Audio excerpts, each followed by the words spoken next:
Hi అండి. Fish ఫ్రైని మనం ఎలా చేసుకోవాలో చూసేయండి. ముందుగా ఫిషెస్ని బాగా క్లీన్ చేసుకోవాలి. ఒక బౌల్లోకి ఫిషెస్ వేసుకొని పసుపు, ఉప్పు, సాల్ట్, కారం, ధనియాల పొడి, అల్లం వెల్లుల్లి పేస్ట్ వేసుకొని ఒక స్పూన్ ఆయిల్ కూడా వేసుకొని ముక్కలకి అన్నిటికి బాగా పట్టేలాగా కలుపుకోవాలి. కారం కొంచెం ఎక్కువ కావాలితే వేసుకోండి. అన్ని పీసెస్కి అలాగ మొత్తం అంతా కలుపుకొని ఈలోపు ఒక ప్యాన్ పెట్టుకొని ఆయిల్ వేసుకొని డీప్ ఫ్రై చేసుకోవాలి.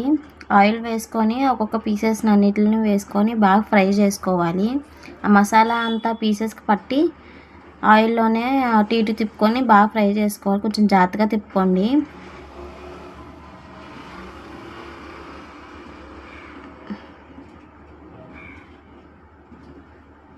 రెండు వైపులా బాగా నీట్గా కుక్ చేసుకోవాలి.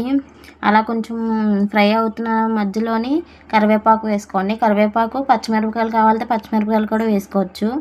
అలా రెండు వైపులా బాగా ఫ్రై అయిన తర్వాత ప్లేట్లోకి తీసుకొని డిష్ అవుట్ చేసుకుంటామే. ఎంతో టేస్టీ అయిన ఫిష్ ఫ్రై అయితే రెడీ అయిపోయిందండి. నచ్చిందైతే లైక్ చేయండి, సబ్స్క్రైబ్ చేసుకోండి. థ్యాంక్ యూ అండి.